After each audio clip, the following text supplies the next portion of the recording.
All right, baseball fans and just sports fans in general, welcome to episode number two of the GT Sports Coastal Bend Coaches Show. So, this is something I started here recently where I reach out to coaches from the Coastal Bend area to invite them to join this podcast to give them an opportunity to talk about their program, talk about players' performance, and we hope that they'll come on again, the coaches, and on the second and third go around. We hope to bring in some of the players. So you'll see coaches come on first. Last week we had Coach Flores there, the softball coach for Taft. Tonight we're going to be talking Taft again, but it'll be baseball. And I've got their head coach here, and I'll introduce him in just a bit. But it's to bring in coaches, reaching out to coaches in the Coastal Bend area that's not football, every other sport outside of football.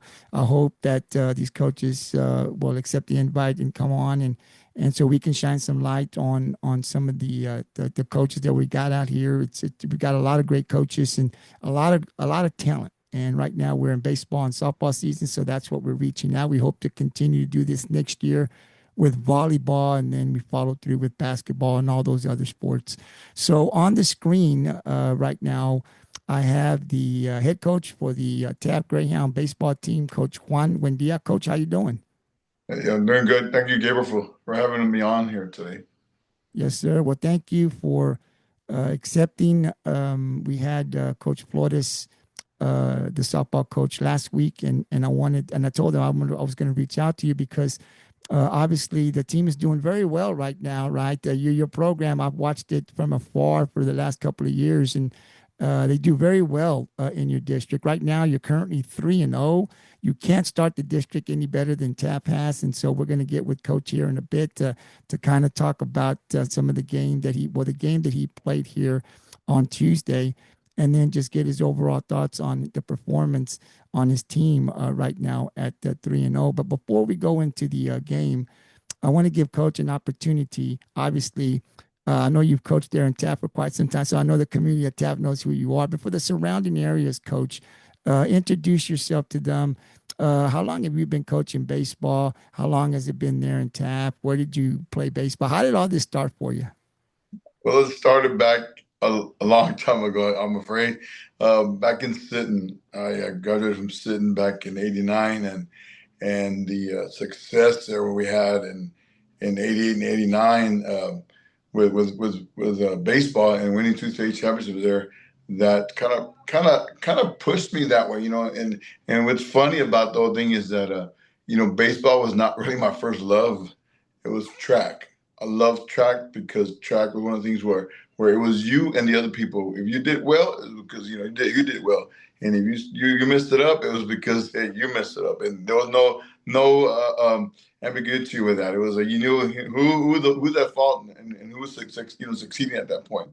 But but having that success, and it started off with senior league coaching, senior league ball and sitting and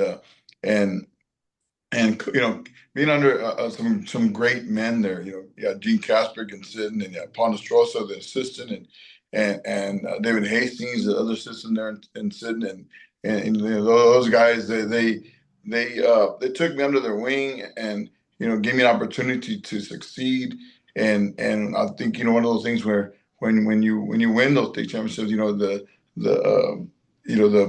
the community knows you, and the community supported you and those kind of things, and I wanted to get something back to the community. When I get something back to the community, as far as the baseball, and that's what I did. Baseball is one of the things that I wanted to make sure that we give back to them. And that's what that's kind of what I've been wanting to do for the longest time here in Taft too. Just doing that, and then what kind of goes again a full circle, I guess. Because I lived in Sinton. I graduated from Sinton, but then I my first teaching job or paraprofessional job actually was in Sinton, and I was able to help out Coach K there and Sinton when back in '96. And you had guys like Michael Adams there. You had guys like Brian Hartung and people like that I remember coaching them and in my first year of baseball. And then I kind of fell into softball for 3 years in Princeton, coach softball, and under Steve Lahuda there for 2 years, and then the last year I was in Sydney, which was in '99. I was the assistant coach for Wade Wilson, who he just won his 900th game, and I was talking the other day, and we were talking, and and he appreciates what I did for him, and because I think as a we're both young guys at the time, and egos can get to you real quick. And I think for us, it was not that. It was more like, what, I did whatever I could for him, and he knew that, and he appreciated that.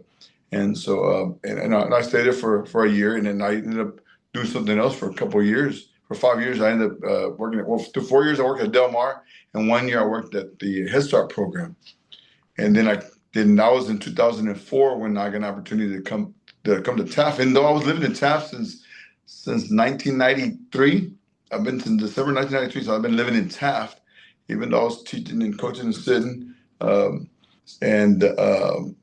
it's one of the things where this was kind of I've been here already in Taft for a while, for 10 years, and I think it was Brent, no, it was David Davis at the time gave me opportunity to come to Taft and coach for the head softball job, actually. And that's where I stayed there for 8 years until I was reassigned.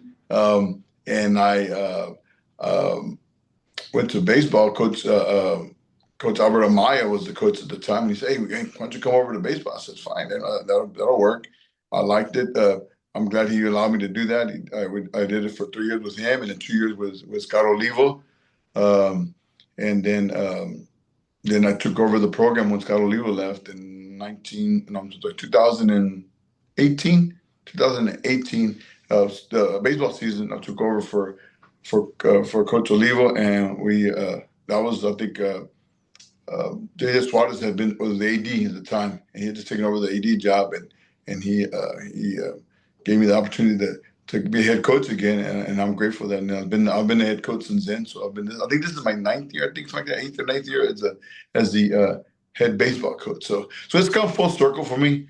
I've enjoyed it. I really liked it, and what I want from this community is be able to some of these guys to come back and give back to the program and things like that. And I think that's important to do that. Coach, it is. That's what we talk about here. Where I'm from is we see a lot of those young coaches come back. They were great players when they played here, whether it be baseball or softball, and then they come back, they graduate, they come back, and they want to coach here. And that's awesome because we saw them grow up here. They go to college, and they come back and they give back to the community. It's something that we always preach here. And here in Rockport, we have a lot of those coaches that come back. So that's awesome. Also, a shout out to Coach Olivo, Scotty. I see him. I see him during the football playoffs. We go down there. So it had been a while since I've seen Scotty, but I seen him during the playoffs. So shout out to Scotty. I've known him since I was a little kid, and so was he. So they lived. Well, I think their grandparents lived across the street from where my grandparents lived. So when we go visit, we see Scotty and the family out there. So great guy. I think he's still coaching. Is he not? Yeah, he's at Moody right now. I talk to him often. He texted me the other day. In fact, sometimes we eat lunch or breakfast when we're off in the holidays, whatever. And again, when I was here with Amaya, the opportunity came about where it was open again. It was open. The head job was open, and you know like I said, I already been a head coach, and I kind of knew it, and I kind of took a break from it, and it kind of regenerated me, Yeah. re-energized me to, whenever the opportunity came again. I know when he took over, he was one of the first things he asked the AD at the time, is Buendia staying or not, and when I was told, he's going to come, and my thing was more like, what, if you're bringing somebody that's knowledgeable of the game and those kind of things, you know what, I don't mind being the second fiddle. I don't mind being an assistant because I know that being an assistant and being a head coach can be tough if you don't have the right people. So I was hoping that if somebody knew, I knew that was going to take over this program in Taft, which I knew at the time we had some basically going on already. When Amaya was here, when he was leaving, I knew we had the opportunity to win a lot of games and be successful, and I wanted to make sure that this program here in Taft stayed the way it was. And when Olivo came out, I was like, fine, I'll be assistant. I don't mind. And he was the same way. So we became really great friends, and we are to this day. I love it. I love it here.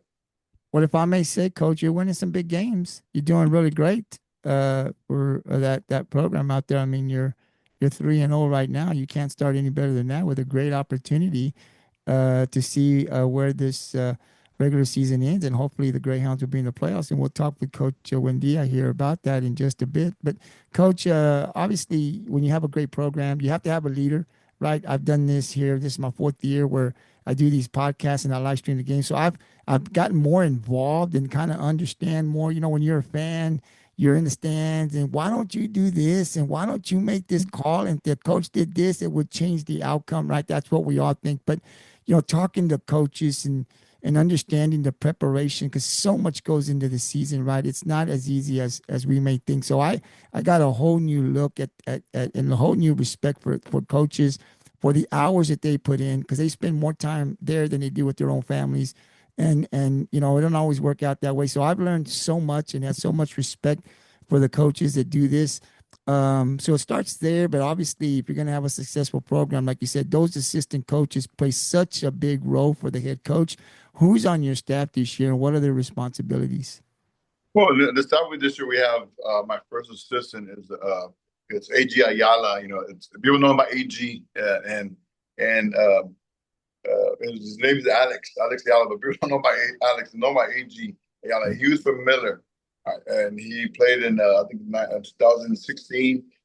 Funny story with him is that my son um, played with him and his dad in the select ball, the River Cats, things like that, and it happened that it was 2000 in the 24, I think it was early in the year, in the school year. It was like in August, September, something like that. And we were looking for another assistant. We weren't able to get one at the time, and we were searching. And it happens that I was at Target in Portland. We had gone to my son and I gone to Target in Portland, and he saw his dad there, and I said, "Oh, hey, how's AG doing, whatever." And then, long story short, he was there, and so I said, "Hey, man, we're looking for a coach. You want to apply?" And so he said, "Yeah, So he ended up taking the job here, and he was there with me last year. He was my second assistant last year. Last year was Robert Trevino, who's now the head Paquete softball coach now, and Okay. and so AG is now my first assistant.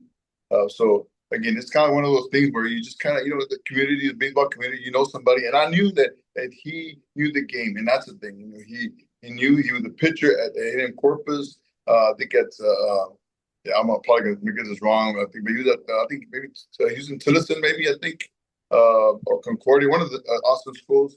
Um, and so he knows the game, and he's been around it. And so and it's funny when you see the other coaches and say, "Hey man, hey, I remember you," or whatever, and then it's one of the things, because that you've done the right thing. You got the right person in here, because when people know you and they respect you, and that's the main True. thing here. And then I have my other assistant, who is Enrique Trevino. Enrique Trevino, actually, he was my first assistant back in 2000, and I think it was 2020. I think it was the COVID year. But he already had helped out the year before that too. So he already knew him, and it was easy kind of a thing for him too, because Enrique ended up taking the softball program here for a couple of years, and now he's over here on this side, and kind of a strange story with him too is that I he was one of my students and sitting Wow. when I was doing PE and sitting back in the late '90s, and so he was one of my I think it was like fifth grade or something like that, sixth grade students, and so that was kind of a funny thing when he came over here, and then and it's one of the things where, again, I knew that he knew what to do. He knew the things I wanted to do, because again, he played under Coach Casper also. So it was one of those easy transitions that it wasn't hard for him to adjust to what I wanted to things happen. And again, you have your own little thing. You do your own little stuff too, but it was easy. It was easy for him and for myself to have him here. Yeah. It just blended well, and it's blended well right now so far. Yeah. Well, I mean, yeah, if you blend well and they understand, obviously good things happen. Yeah, and the other's my pitching coach. He does the JV, and he helps out with outfielders too. And then Coach Trevino, he what he does, he does help out with the infielders, and he also does the junior high also. And we actually all three of us actually do both all the teams. We have three teams right now.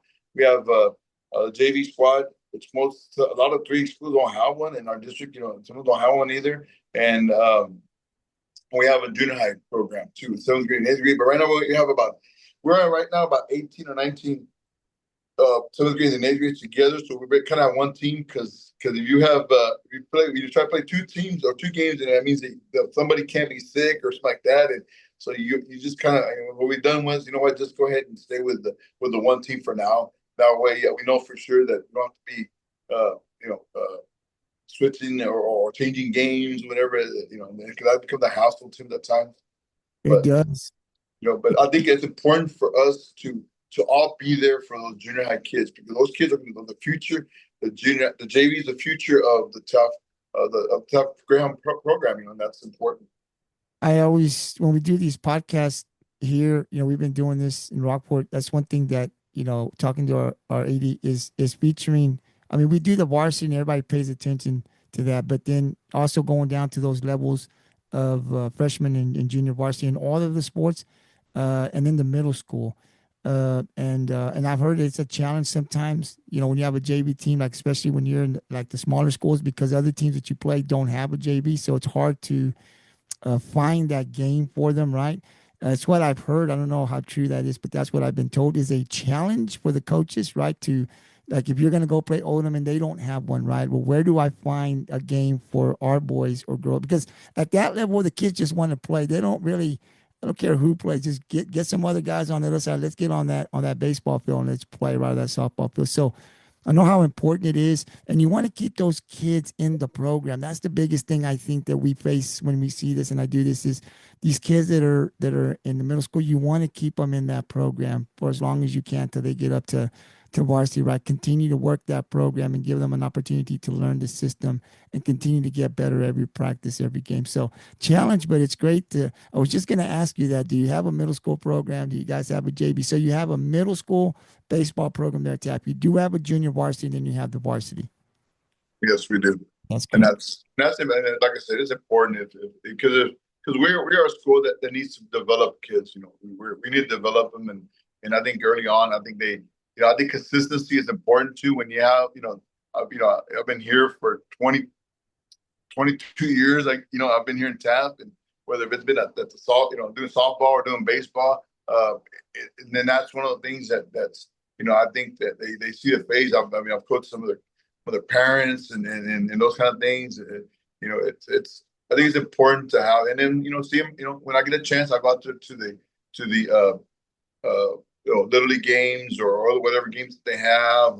Even the basketball games, they have basketball games. We'll go see them play basketball. Because I think it's important to understand that because we are small. So this is a small school that we have multiple multi sport athletes. We have to encourage that because if we don't, then it becomes when they just play one sport and it's they're only in high school once. Yeah. So I think it's important to do that, and also it gives them a break from baseball. Sometimes Yeah. if you're getting professionally paid for it, to do this, year round, then go for it. That's fine. But if you're not, have fun doing it and have fun doing other sports too at the same time. Yeah, I hear a lot of coaches that I talk to, they encourage kids to play. And I bring athletic directors or coaches on. That's just one thing they say that they encourage kids to play multiple sports. Some of the coaches I've heard most coaches. I actually haven't heard one coach to say no. They all say, yeah, we encourage our athletes to play multiple sports, play baseball, play football, play whatever you want, not just one sport. If that is what they choose to do, then the coaches obviously support that, which I think is great, especially in the smaller schools. Coach, who's on the 2026 Taft Greyhound baseball roster? Well, let me go by numbers because that's usually the way I do this, and then that way I for sure don't miss out on somebody. and I'll we'll tell them, we'll give you their first name, last name, and their number, and then their classification. Yes, sir. We got Ryan Ortiz, who's a sophomore, um, number one, he's a sophomore. We got Gil Alanis, number two, who's a sophomore.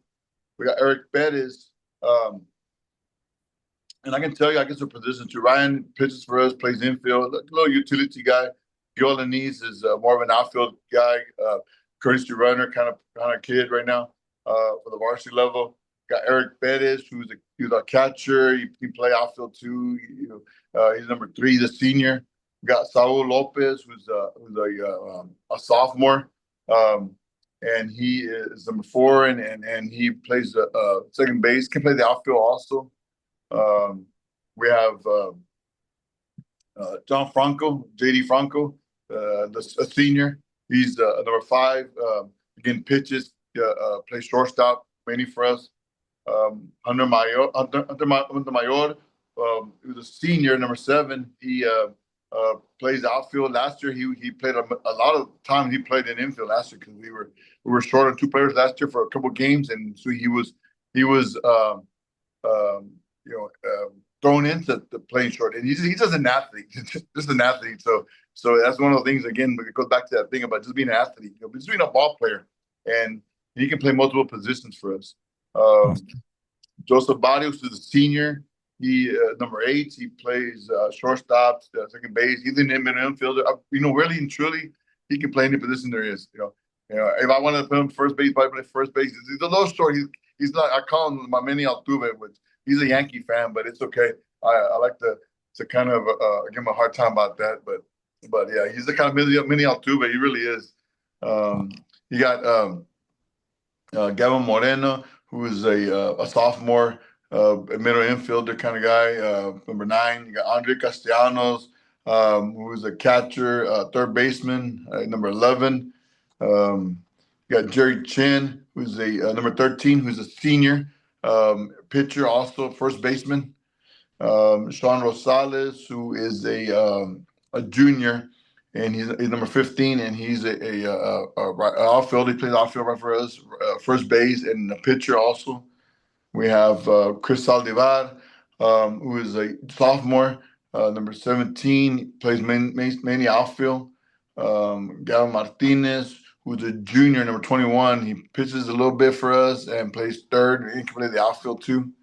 We got Isaiah Garza, who is number 22. He is a freshman. He's a freshman, and he plays a little bit of infield for us, second base, and then a little bit of outfield for us.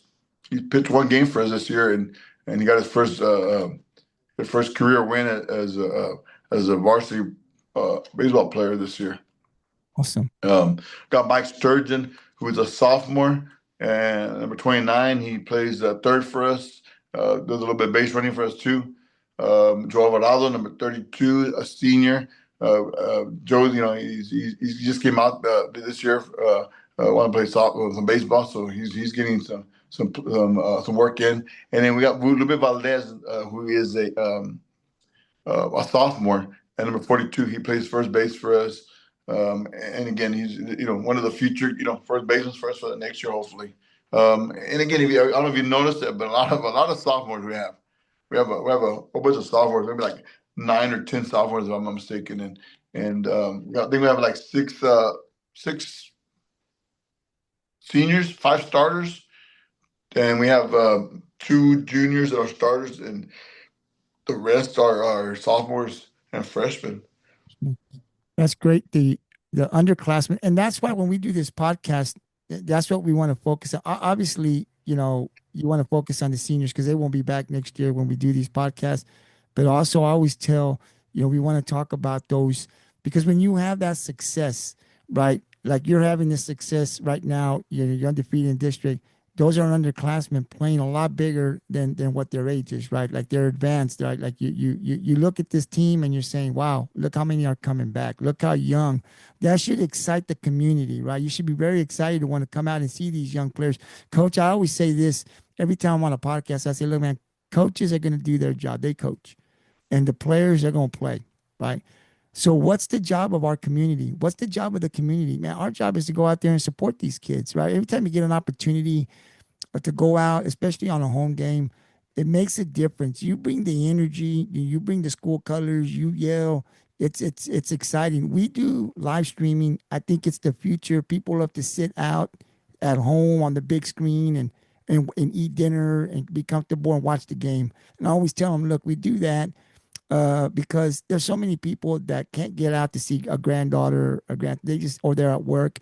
This is an opportunity. But I want you to sit at home and just watch it, man, because you can scream at the TV, they can't hear you. Come on out and bring that energy out to the stadium where they can hear you, because it makes a big difference. When I played and I saw the gym basketball and I saw that it was packed, man, it took me to another level when I was in school, right? I wanted to play just that much harder for my school, for my community. So going out there makes a huge difference. And so when the Greyhounds are in town and even out of town, but especially at home, come on out and support them.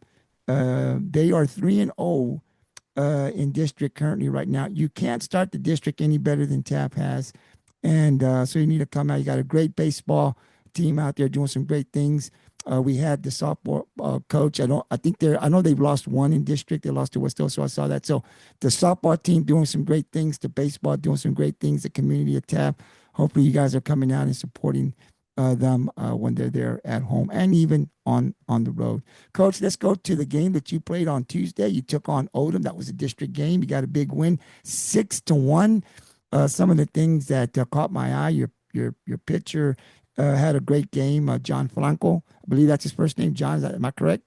Yeah, John. Yeah. We call him JD, but yes, John Derek Franco. Yes, sir.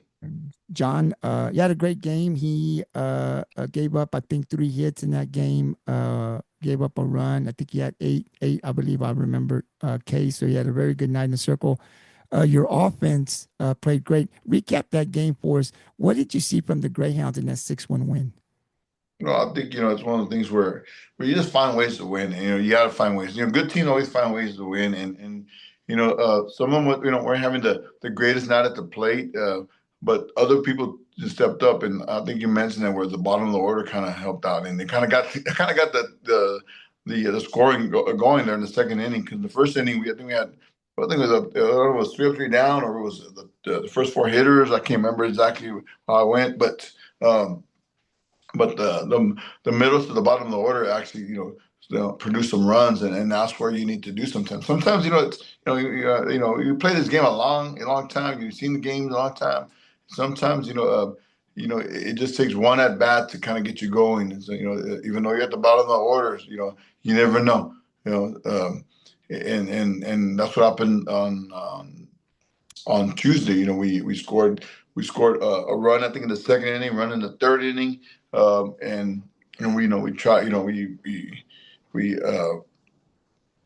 pushed it a little bit. I think where we made them make some plays, and we were fortunate enough to get a couple of runs there early. And it kind of when you're playing away, you want to score a little runs early because that kind of relaxes you a little bit, and so I think the rest of the way when we scored another 2 runs, and I think we scored another, so it's 6-0 at one point, and we've felt good about it. Not again, again baseball. I've been in plenty of games where you just never know. So you just got to keep playing. But at that point, we felt a little bit better about it. 6 runs instead of a 1 or 2 run game, because you never know with those 1 run or 2 run games. You never know a hit here.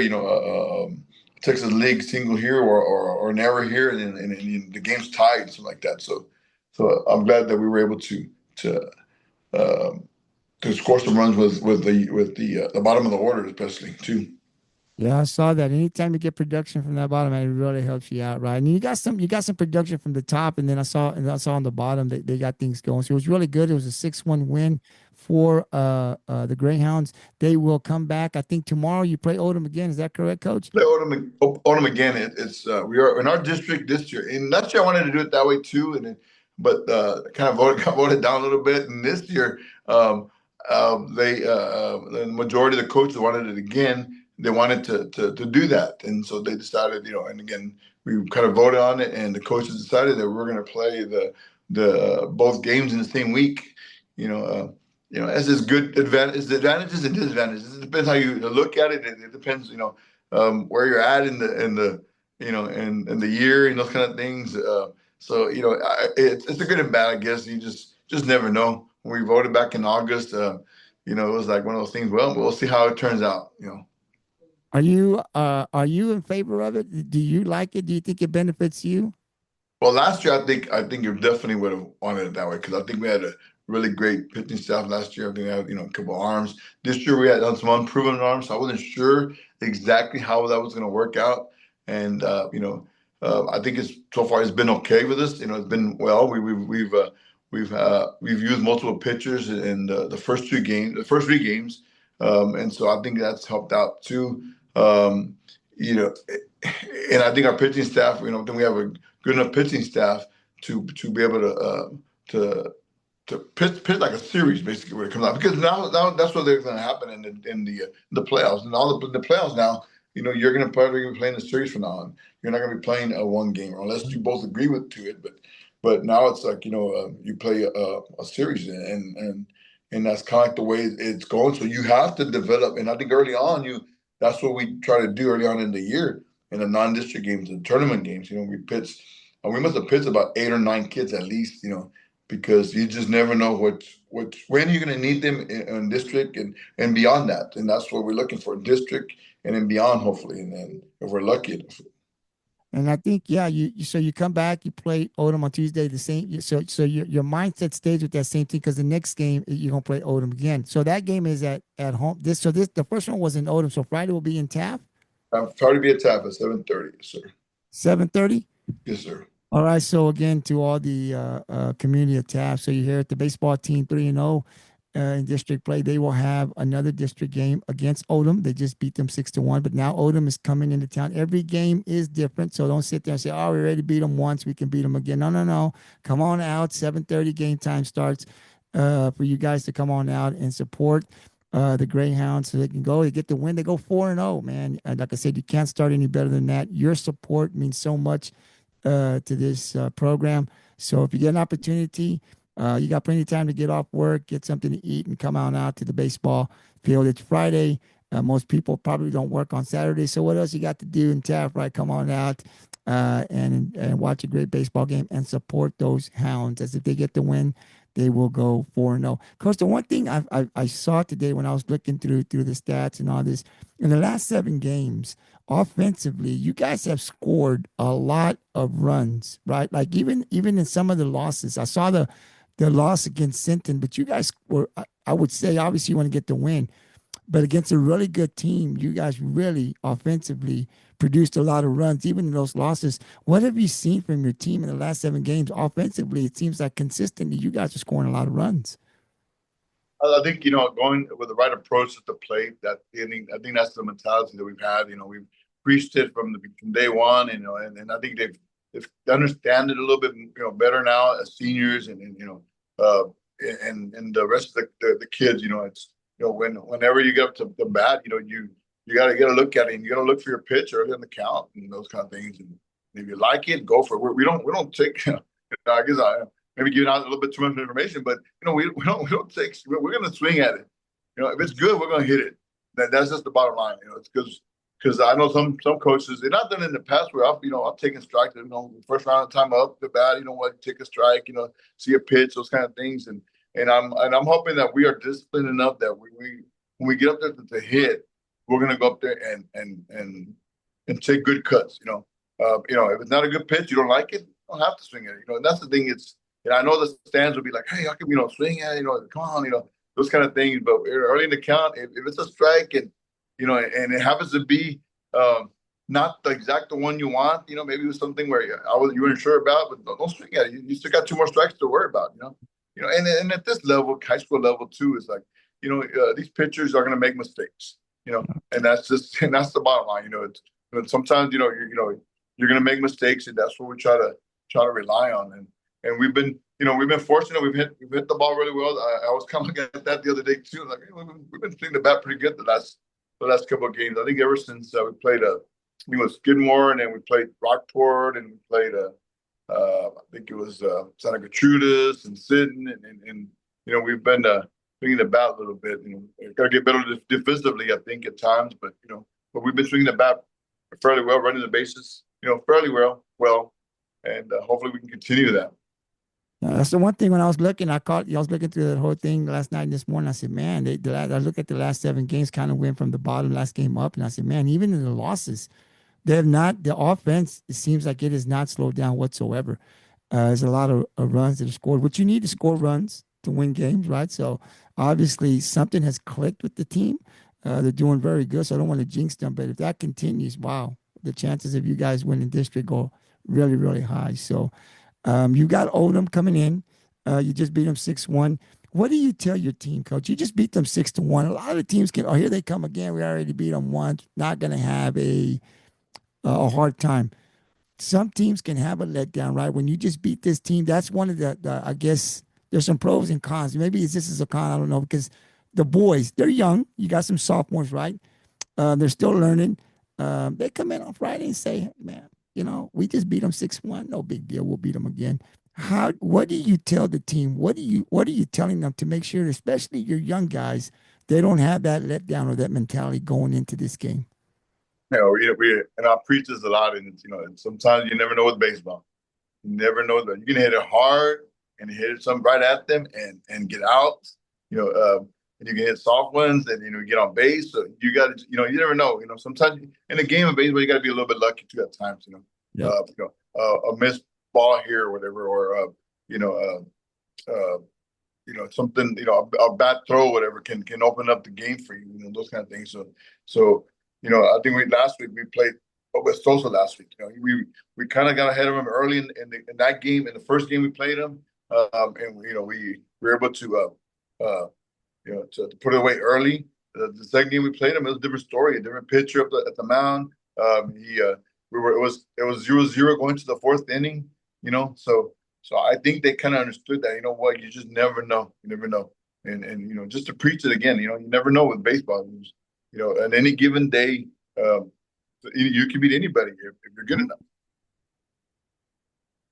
So that's the main thing. It's making sure that they understood that. Sounds good. Sounds good. This is your team. If there was people who've never seen the Greyhounds play, like me, I've never seen them play. I just read stats. I follow you guys on Game Changer. If you had to describe this 2026 team, your team, in one word, what would that word be? Tenacity. Tenacity. Last year's team was a pretty good team we had, and we never played at home last year. We didn't have a home game at all. We had, I think, four practices on the actual field last year. One time, and we were in Skidmore. Skidmore was allowed us to use their field one of the times, and then I think 3 other times went to Ingleside, and we were able to practice there 3 times, and we didn't practice it not one other time and on the field, and we just hit the cages. We went to the football field.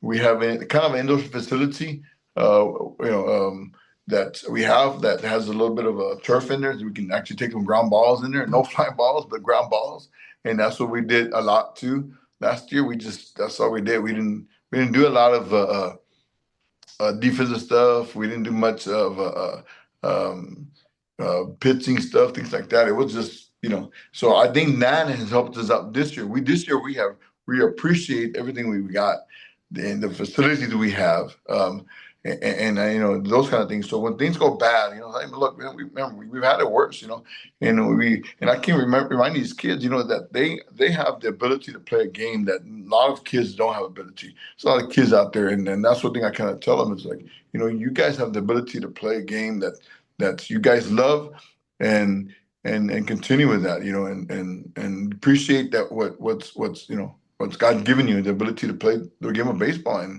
and most kids would love to be out here. So, when you're thinking about, oh man, it's hot, or whatever, or I'm not striking out, or I'm not getting on base, or whatever it is, remember those kids. Remember those kids that can't. You know, remember those kids. Yeah, absolutely. No, and that makes you stronger when you can't play a home game. And now you come back and you appreciate what you have, which brings me to my other question here was those facilities, right? They look really nice. I've not been out there to see them, but I have seen them on social media. They look very, very nice. Um, and then you guys are going to be building another new school. Obviously, that's coming up as well. Just talk to us about all of the stuff that's going on. How excited is this for the community, for you guys as coaches, for everyone there, the administration? And the kids. I mean, they've got to love the facilities and the fact that there's a new school coming. Just talk to us about what the feeling is like there with all these new things that are happening there at Taft. Well, I think it's one of the things is the community in 2024 decided, you know what, that they've had enough. They've had enough of just of being second rated and things like that. And so when we went for the bond, and it's one of the things thinking of living in Taft, I was like, you know what, let's go for it, yeah, your taxes may go maybe a little bit, maybe, or something like that, but I don't think these were supposed to go up any. So that was one of the things I think that the community saw that, the taxes are going to go up. Everybody worried about those things. And so when that bond came out, well, the community overwhelmingly, like 70 something percent of the community voted for the bond, for a new a baseball field, a new softball facility, tennis courts, a new bus barn, a new ag building, a new high school, and so those things are great to have in the community because again it's just simple. The community here in town we don't have much big um, businesses, the industry, things like that. So the community, the district is the main focus, and I think having that new a new high school is going to be tremendous for us. It's the kids are excited about it. I know these kids here. When we opened up this facility, it was like it was an event, things like that, and we try to play here more games this year than since we didn't play any last year, we try to stay home as much as we could so we can utilize the field and that's what the community wanted and to use it and also take care of it. And that's the thing, you got to be good stewards of the facility. If they're going to give facility, then you got to take care of it. Absolutely. And even the facility we had last year and the year or 2 years ago, whatever, they weren't the greatest. You know what? But you know what? We tried to take care of them best we could. By actually going in there and pulling out weeds if we needed to pull out weeds, lining the bases if we needed to line the field and whatever we needed to do to make that facility as good as possible. The field was and always in pretty good shape. Yeah, the things around it, maybe the dugout was small. We had to come back in 2017 when the Hurricane Harvey hit, knocked down part of the home dugout wall, and I left it like that. I said, you know what, we just leave it like that. It gives us more room to move about instead of a cramped little area, and so those kind of things, and but it's getting a lot better. It's been a lot better since the beginning. It's been one of the dreams I've had here in Taft. It's been to have a junior high program. We started that, and I wanted a new scoreboard. We've got a beautiful scoreboard now that's Yeah. about that was given to us by the community and those kind of things and you got to tip your hat off to the community, the school board, the administration, everybody that was involved in pushing that bond, and it's going to help out in the long run. The kids are really excited about having that that school also. Yeah, It'll be good. we're in 2025. The morale goes up, and then you want other kids to come out and want to play, right? To see these new facilities and these new school board scoreboards and what you have here. You got a new school, and kids want to come out and play, right? It excites kids. Here, we've added to our school, right? And we've got a whole new wing with what I shouldn't say wing, but we got a new facility, a new weight room coming here, and it looks nice, and I hope to get a tour here when it's all done. But man, I said if I had this when I graduated in the '90s, my goodness, like when you step in there, us that graduated in the 90s, we're like, man, we had this. My goodness, we didn't have any of this stuff. I mean, they have stuff and it looks really, really nice. So even the additions, we don't have a whole brand new school, but even the additions here in Rockport that have been added, it's huge, right? It's just huge. And you can see the kids really excited, even those that don't play sports. We have a new band hall, I think it was, just a whole new area. It's great. And the morale, you can just see it. You see it in games with the kids. They're talking about it. It's great. And so anytime I think that a school can add anything, whether if it's a softball, whatever it could be, field, it makes a huge difference. And so kudos to everyone involved there to be able to get this bond passed so that these kids can have these great facilities and a new high school. Man, that's awesome. So that's great. Again, Taft, the Greyhounds will be in town tomorrow night. 7:30 is game time start. Coach, is there a JV that's going to play before that, or is it just one game? No, Odem does not have a JV, so our JV is playing on Saturday against Robstown. Yeah, like you said, we talked about that. We had a call. I was calling, since Sunday, and finally got a game with Coach Miller and Robstown. So, yeah, we'll go play in Taft, and it's okay. All right, we were able to put two of the games together, and which is good. And like I said again, you need to play those. Next week we'll be playing Mathis, and we'll have a JVM varsity games there, and that will be another dogfight over there. Yeah, I will. But look, yeah, it's great, man. I'm gonna stay up with you guys through Game Changer. Right now, we are following this softball team that we have here with Rockport. So we're here through the whole season here with them. They play on the same nights that you guys play. We go out of town and in town with them. So the best I can do this year for TAP is, but I'll be following you guys on Game Changer. And again, to the community, come on out. Friday tomorrow, it's a home game. Like I said, the more people that come out, you bring that energy, really makes a difference. They beat Odom on Tuesday, but like Coach Buendia said, Friday's a different game, different probably pitcher. So the boys got to come out, be ready, focused to play. If they get the win, they go 4-0. So the team is doing really, really good. Definitely come on out and support them. Coaches coach, players play, community come on out and support the Greyhounds. Coach, I hope you'll come back. I hope to bring you back next week. I'll get with you. Now that I got your number, I'll text you, see if we can work something out. I plan to bring Coach Flores back on as well. Maybe we'll have both of you guys next week, different time slots. But I'd like to see if maybe next time you come in, you can bring some of your players. Is that a possibility? That's a possibility, yes, sir. Thank you. Thank you. Thank you for coming out. I appreciate it. So we'll have Coach back. I'll get with him next week. We'll see what his schedule is and when we can set him in. But next time he comes on, he'll definitely bring some of his players. Some of those players are of his choosing, not my choosing, his choosing. He picks the players.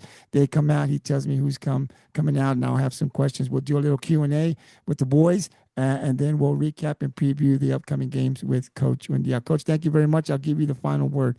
Anything you want to add? Any shout outs you want to give?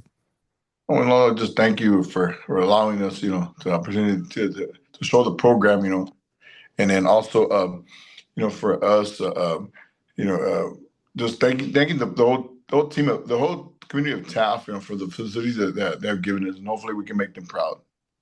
Well, you're making them proud right now. You guys are 3-0, man. So I'm sure they're proud and they're happy. It's a little ways to go, but you guys are doing good, and that's what makes it very interesting, right? You come out here, don't know how tough this district is. As I continue to follow you guys, I'll know more next week about this district, who are some of the teams, and I didn't have a time to actually go back to last year and what happened, but I'll have more time coming up this weekend.